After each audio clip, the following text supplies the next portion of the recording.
Em uma manhã chuvosa de outono em Lisboa, o telefone tocou como um alarme de emergência e Ana atendeu para ouvir a voz trêmula de sua amiga de infância.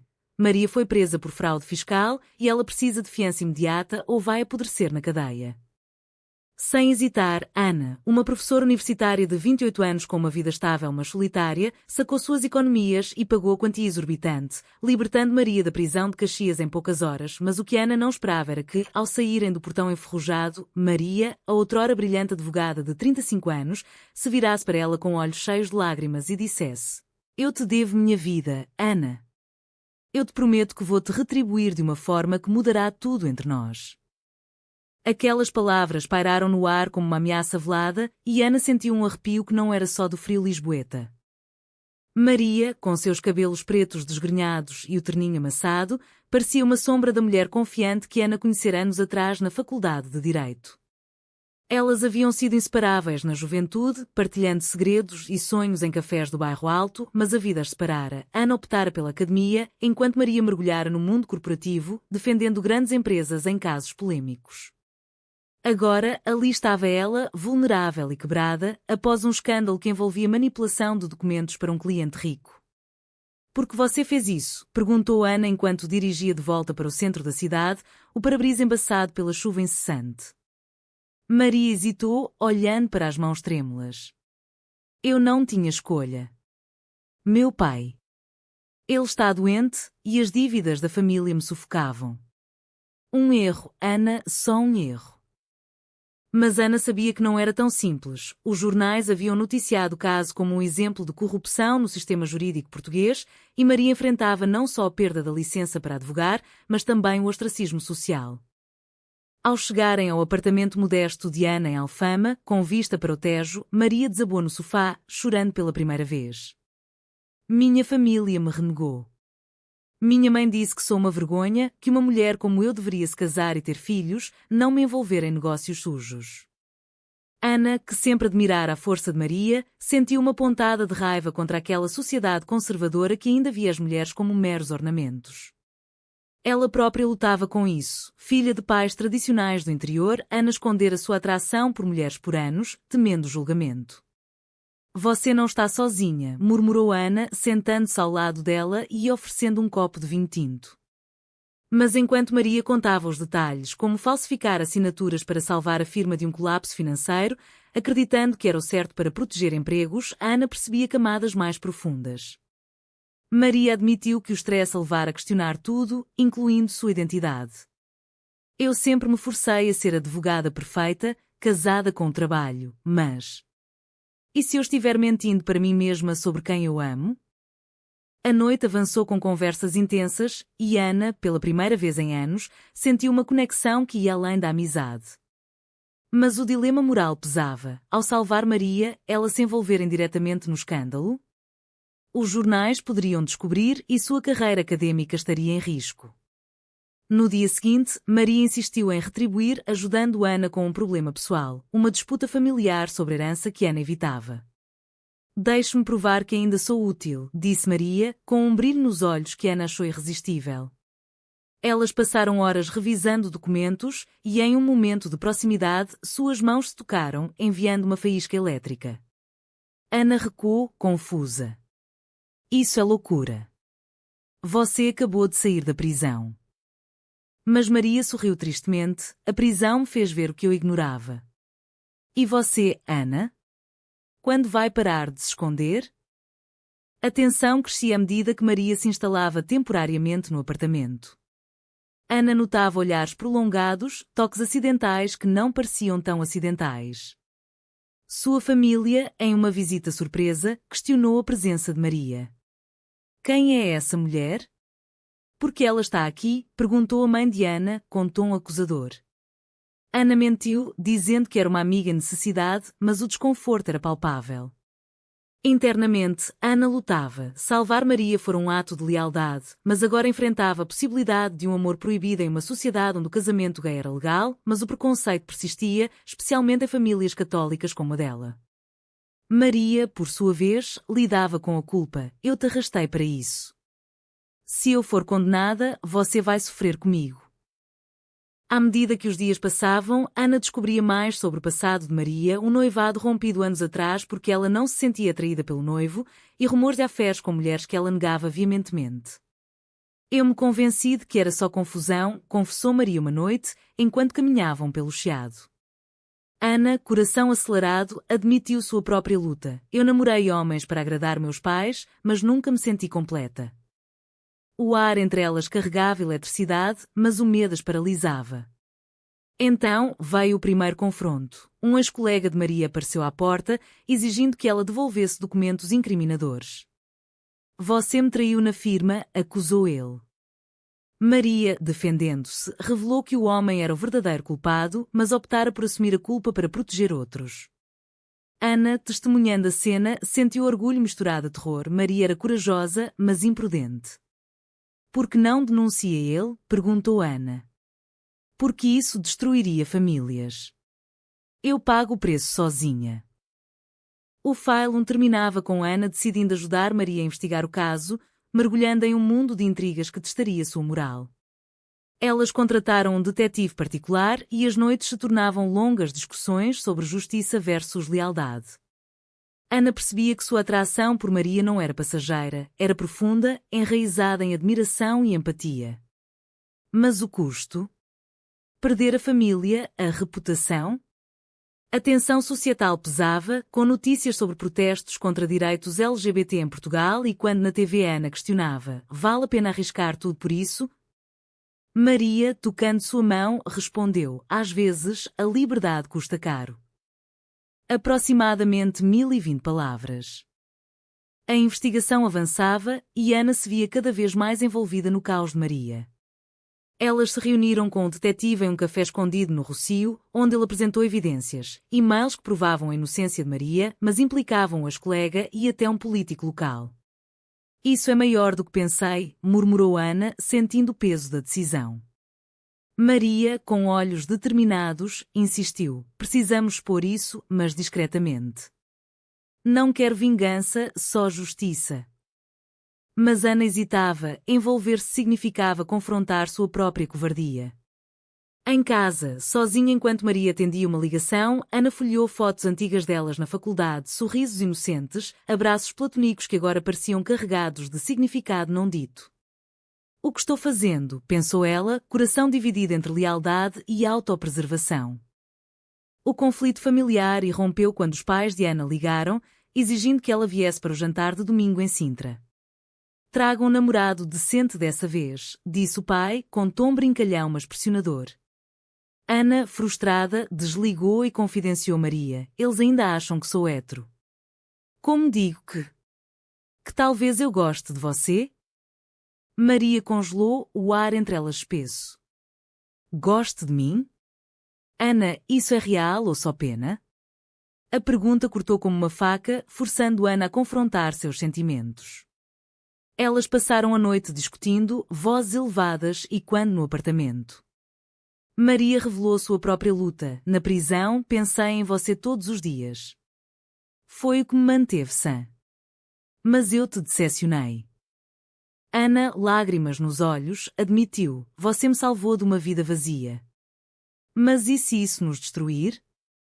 No dia seguinte, a traição veio de onde menos esperavam. O ex-colega de Maria, sabendo da investigação, vazou para a imprensa que Ana estava ajudando uma criminosa. Os jornais online explodiram: professora universitária envolvida em escândalo de fraude. Ana, ao ler no trabalho, sentiu o mundo desabar. Colegas cochichavam, alunos questionavam. Como isso aconteceu? Gritou ela para Maria ao voltar para casa. Maria, pálida, confessou: eu confiei em uma amiga da firma. Ela deve ter-me traído. A dor da traição era aguda, Maria se culpava, isolando-se no quarto. Ana, dividida, considerou abandoná-la para salvar sua carreira. Mas ao ver Maria chorando, vulnerável, algo quebrou dentro dela. Não vou te deixar sozinha, disse Ana, abraçando-a pela primeira vez de forma intencional. O toque foi elétrico, mas elas recuaram, o peso da sociedade as contendo. A pressão social intensificava. Amigos comuns ligavam, questionando a amizade delas. Em Portugal, as pessoas falam Ana. Cuidado com rumores, avisou uma colega. Ana, em uma aula sobre ética social, encontrou-se defendendo direitos LGBT com paixão inédita, mas internamente tremia. Maria, enquanto isso, enfrentava sua família, uma ligação da mãe, chamando-a de pecadora por não se casar. Você sempre foi diferente, mas isso. Viver com outra mulher? É contra Deus. Maria desligou, quebrada. Minha família me vê como uma falha, desabafou para Ana. Juntas, elas decidiram contra-atacar, marcar uma reunião com o político implicado, arriscando tudo. Se formos pegas, perdemos tudo, alertou Ana. Maria assentiu, mas ganhamos liberdade. O encontro ocorreu em um hotel discreto em Cascais. O político, um homem arrogante de meia-idade, ofereceu suborno para silenciá-las. Aceitem o dinheiro e sumam. Maria recusou, gravando secretamente a conversa. Mas ao saírem, foram seguidas, um carro preto as perseguiu pela estrada costeira. Ana, dirigindo, acelerou, coração na boca. Eles querem nos calar, gritou Maria. Elas escaparam por pouco, escondendo-se em uma praia isolada. Ali, ofegantes, Maria beijou Ana impulsivamente, um beijo breve, cheio de desespero. Desculpe, murmurou Maria, recuando. Ana, atordoada, tocou os lábios. Não peça desculpas. Mas isso complica tudo. De volta a Lisboa, o vídeo gravado se tornou sua arma. Mas o dilema moral surgia, expor o político destruiria sua carreira e família, e quando que Maria sofrera. É vingança ou justiça? Questionou Ana. Maria, conflituosa, admitiu, eu me tornei como eles, disposta a sacrificar outros. Elas debateram horas, a tensão emocional crescendo. Ana sentia o preço, noites insones, ansiedade constante. Sua mãe ligou novamente, sentindo algo errado. Você está mudada, filha. Venha para casa. Ana mentiu, mas o isolamento a consumia. Maria, vendo o sofrimento, ofereceu partir. Eu te amo suficiente para te deixar ir. Mas Ana recusou, não sem lutar. O file 2 culminava com uma decisão arriscada, vazar o vídeo anonimamente. O impacto foi imediato, o escândalo explodiu na mídia, limpando o nome de Maria, mas atraindo atenção indesejada para Ana. Rumores sobre sua relação próxima com Maria circulavam, forçando-as a confrontar a realidade. Agora o mundo sabe, disse Ana, tremendo. Maria abraçou, e nós também. O vazamento do vídeo virou o jogo, mas o custo foi alto. Maria foi absolvida em uma audiência rápida, mas o político, furioso, contratou advogados para processá-las por difamação. Isso nunca acaba, lamentou Ana, lendo as manchetes no Expresso enquanto tomava café em uma pastelaria do Príncipe Real. Maria, agora livre mas desempregada, sentia gratidão misturada à culpa. Você sacrificou sua paz por mim. Ana sorriu fracamente, e você me deu coragem. Mas internamente, Ana lutava com o julgamento social, colegas a evitavam, e alunos postavam comentários online questionando sua imparcialidade como professora. Em uma sociedade portuguesa ainda dividida, onde o progresso LGBT colidia com tradições católicas, Ana se sentia exposta. A família de Ana exigiu uma reunião em casa, em uma vila pitoresca perto de Óbidos. O que é essa loucura com essa mulher? Berrou o pai ao vê-la chegar sozinha. A mãe chorava. Nós te criamos para ser uma boa menina, casar, ter filhos. Isso é contra a natureza. Ana, coração partido, defendeu-se. Eu amo Maria. É real? As palavras saíram como uma confissão e o silêncio que seguiu foi ensurdecedor. O pai expulsou, não volta até mudar de ideia. Ana dirigiu de volta a Lisboa chorando, sentindo a perda como uma ferida aberta. Maria esperava com braços abertos, sinto muito. Eu causei isso. Mas Ana a beijou, dessa vez com convicção. Não. Nós causamos. E valeu a pena. Porém, a mútua atração trazia novos conflitos. Maria, traumatizada pela prisão, tinha pesadelos, acordando suando frio. Eu não mereço você, murmurava ela. Ana acalmava, mas questionava sua própria força, o stress afetava sua saúde, com enxaquecas constantes. Elas decidiram buscar terapia, mas em Portugal, encontrar um terapeuta sensível a questões LGBT não era fácil. Em uma sessão, a terapeuta perguntou: "Vocês estão juntas por amor ou por trauma compartilhado?" A dúvida plantada germinou, levando a brigas. "Você só me quer porque eu te salvei", acusou Ana uma noite. Maria rebateu: "E você? Pena ou desejo real?" A dor da desconfiança as separava, forçando noites em quartos separados. Então veio a oferta inesperada. Uma firma de advocacia em Porto convidou Maria para voltar ao trabalho, defendendo casos de direitos humanos. "É uma chance de redenção", disse ela, animada. Mas o emprego exigia mudança para o norte, deixando Ana em Lisboa. "E nós?", perguntou Ana, voz trêmula. Maria hesitou: "Venha comigo. Comece de novo." Ana, amarrada à universidade, recusou inicialmente: "Não posso abandonar tudo." O dilema moral reaparecia: sacrificar a carreira por amor? A sociedade as pressionava, amigos aconselhavam discrição, enquanto ativistas LGBTs encorajavam a serem públicas. Em um evento no Time Out Market, elas foram reconhecidas e olhares curiosos as seguiram. "Somos um exemplo agora", sussurrou Maria. Ana assentiu, ou um alvo. A tensão culminou em uma traição aparente.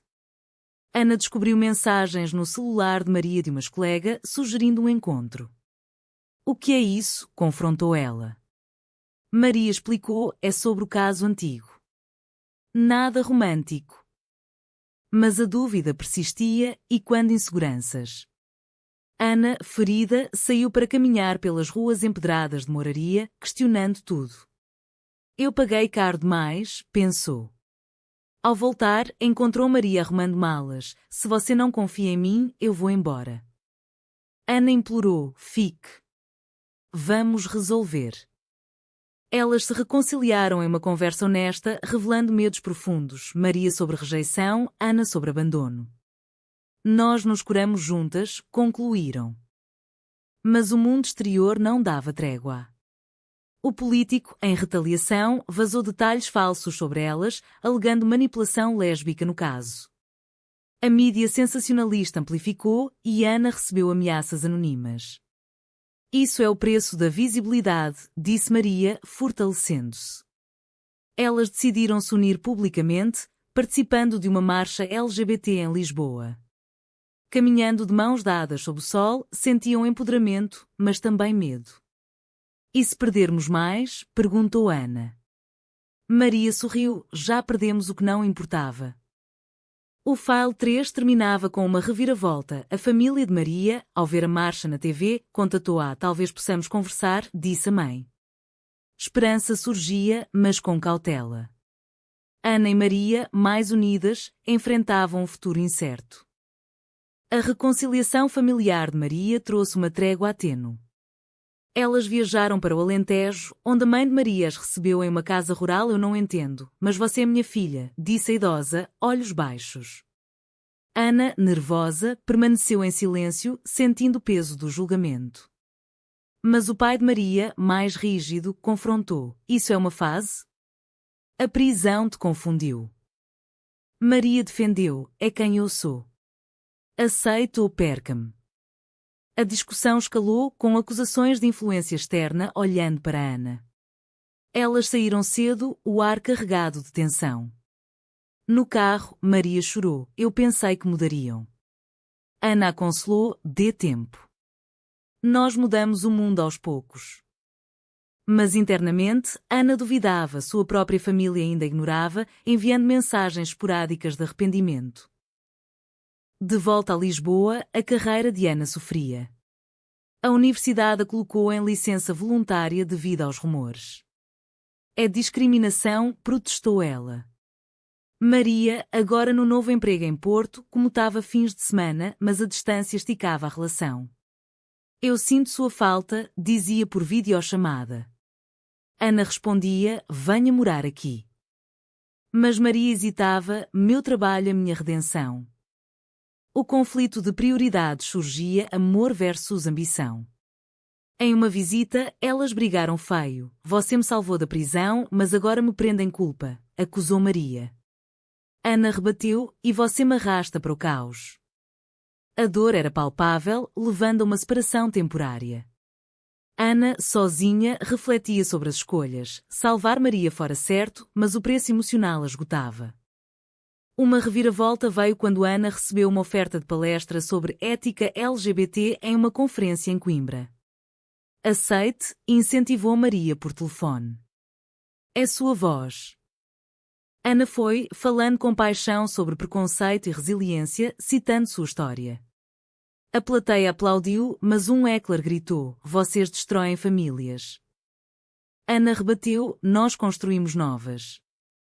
O momento empoderou, mas ao voltar, encontrou Maria esperando com flores.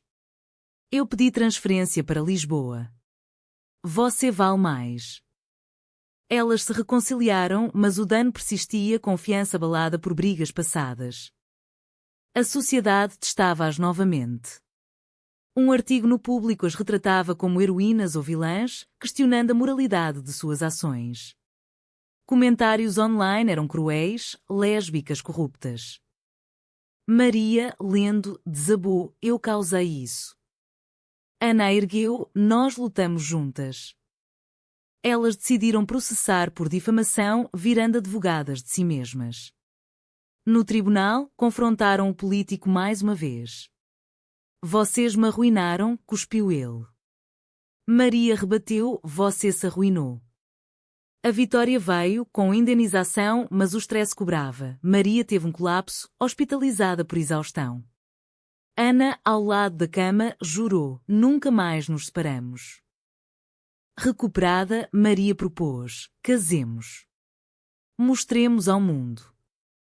Ana, chocada, hesitou: e nossas famílias? Maria insistiu: elas ou vêm ou vão. A preparação trouxe alegria, mas também dor, convites rejeitados pelos pais de Ana. Eles não virão, chorou ela. Maria abraçou: nós somos família agora. Mas uma traição final surgiu. A ex-colega de Maria, invejosa, vazou fotos íntimas delas, não explícitas, mas sugestivas. O escândalo renasceu, forçando-as a adiar o casamento. Porquê? Questionou Ana. Maria investigou: vingança pela exposição. A raiva consumia-as, mas elas escolheram perdoar não por fraqueza, mas por força. Não deixaremos ódio nos definir, disse Maria. O File 4 construía para o clímax, com o casamento remarcado, elas enfrentavam uma última prova. Os pais de Ana apareceram inesperadamente na porta. Viemos conversar, disse o pai, voz baixa. A mãe acrescentou: talvez tenhamos errado. A reunião foi tensa, com confissões, tivemos medo do que as pessoas diriam. Ana perdoou, mas firmemente: aceitem-nos como somos. Eles concordaram relutantemente, prometendo comparecer. Maria, vendo, sentiu esperança: o amor vence. Mas Ana sabia que era frágil. O dia do casamento amanheceu ensolarada em uma capela discreta no Estoril, com vistas para o Atlântico. Ana, em um vestido simples branco, tremia de emoção enquanto Maria, em um terninho elegante, caminhava pelo corredor. As famílias, milagrosamente presentes, pais de Ana sentados rigidamente, mãe de Maria chorando de alegria, testemunhavam o voto: eu prometo te amar apesar de tudo. Mas o momento foi interrompido por um protesto do lado de fora, conservadores com cartazes contra o pecado. A polícia dispersou, mas o incidente abalou. Isso é nosso futuro, sussurrou Ana durante a recepção. Maria sorriu: sim, mas juntos. Pós-casamento, a vida se assentou, mas os desafios persistiam. Maria abriu uma firma própria em Lisboa, defendendo vítimas de discriminação, enquanto Ana voltou à universidade com uma promoção, sua palestra viral a tornar a ícone. Mas o preço emocional cobrava: noites de insomnia, terapia contínua. Nós pagamos caro, admitia Ana. Maria assentia, mas ganhamos liberdade. Um novo conflito surgiu quando adotaram uma criança, um processo árduo em Portugal para casais LGBT. A burocracia questionava: vocês são estáveis? Elas provaram, mas o stress reacendeu velhas feridas. E se falharmos como pais, preocupava-se Maria, e quando dúvidas internas? Ana respondia: nós já superamos pior. Anos passaram e a história delas inspirou outros, um livro, palestras. Mas o despertar veio em uma crise. A mãe de Ana adoeceu, forçando reconciliação profunda. Eu te amo, filha, e a Maria também, confessou ela no leito. A morte trouxe luto, mas também fechamento. Maria, apoiando Ana, refletia: nossas escolhas nos moldaram. Elas viajaram para o Algarve, renovando votos em uma praia isolada. Você me salvou da prisão, mas eu te salvei de uma vida sem amor, disse Maria. Ana sorriu. E o preço foi justo? A sociedade evoluía, com leis mais progressistas, mas preconceitos persistiam. Elas enfrentaram uma última traição. Um amigo próximo as delatou para um tabloide, revelando detalhes privados. Por quê? Confrontaram. Ele admitiu inveja da sua coragem. Elas perdoaram, mas o incidente as fortaleceu. Nós não quebramos mais, declarou Ana. No fim, sentadas em um banco no mirador da Senhora do Monte, olhando Lisboa ao pôr do sol, elas ponderavam um caminho. Traições, perdas, mas também amor e crescimento. Maria perguntou: valeu a pena? Ana respondeu: sim, porque nos tornamos reais. Mas e se salvar alguém da prisão significar prender-se uma vida de controvérsias, foi a escolha certa ou um erro irreparável?